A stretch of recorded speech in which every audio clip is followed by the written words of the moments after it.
الحمدللہ رب العالمین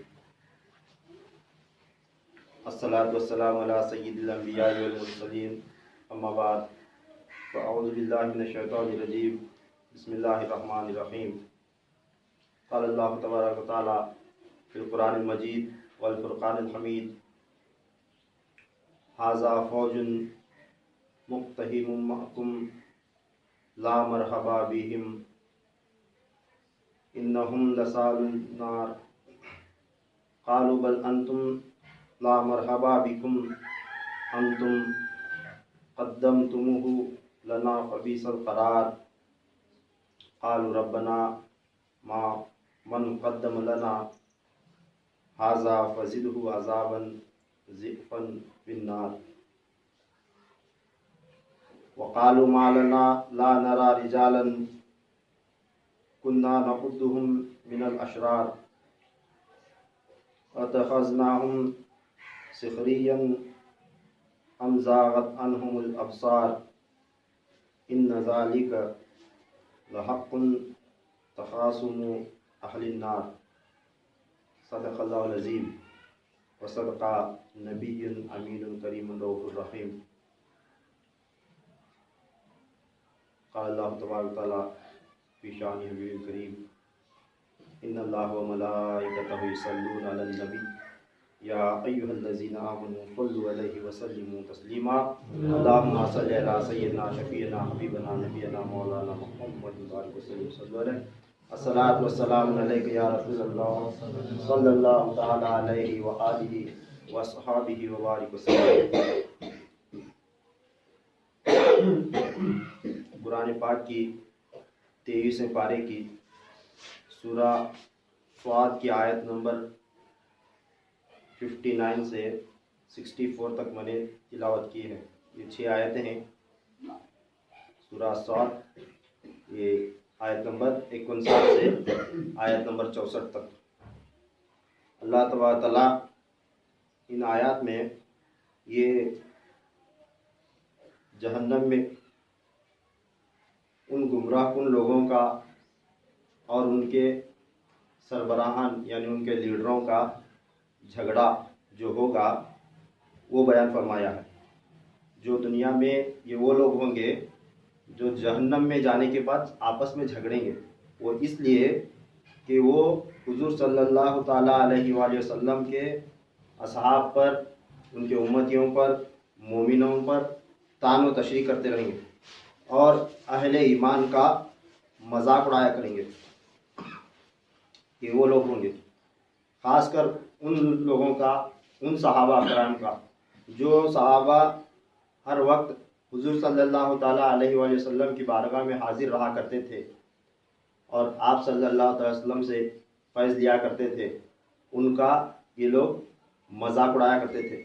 اب اسی طرح قیامت تک جب یہ قرآن مکمل ہو گیا، قیامت تک آنے والے لوگ بھی جو لوگ مومنوں کا یا حق پرستوں کا مذاق اڑایا کریں گے وہ بھی ان آیات کے زمرے میں آئیں گے. یعنی دیکھیں اللہ تبارک تعالیٰ گروہ در گروہ لوگوں کو بروز محشر بلائے گا، پھر ان کے پیشوا کا پہلا فیصلہ کیا جائے گا. پھر اگر وہ حق پر ہوا ٹھیک، اگر وہ گمراہ ہوا تو اسے سب سے پہلے اٹھا کر اللہ تبارک تعالیٰ جہنم میں پھینکے گا. پھر اس کے بعد اس کے جو پیروکار تھے، اس کے فالوورز، ان کا انجام بھی انہی کے ساتھ ہوگا. یعنی اگر کسی میں ایمان کا بگڑاؤ تھا، ایمان پر نہیں تھا، حق پر نہیں تھا، یا حق پرستوں کو ستاتا تھا، انہیں برا بھلا کہتا تھا، ایسے لوگوں کو اللہ تبارک تعالیٰ ان کے سربراہان سمیت اٹھا کر جہنم میں پھینک دے گا. تو یہ جھگڑا قرآن پاک میں اللہ تبارک تعالیٰ اس کا تذکرہ فرمایا ہے. ہوگا کیا؟ اللہ تبارک تعالیٰ فرماتا ہے آیت نمبر 59 میں سورہ صاد کی کہ ھذا فوج مقتحم معکم، دوزخ کے داروغے جہنمیوں سے کہیں گے، دوزخ میں پھینکنے والے فرشتے یہ جہنمیوں سے کیا کہیں گے؟ یہ ایک اور فوج ہے جو تمہارے ساتھ جہنم میں گھستی چلی آ رہی ہے. یعنی سب سے پہلے ان کے لیڈروں کو جہنم میں پھینک دیا گیا ہوگا،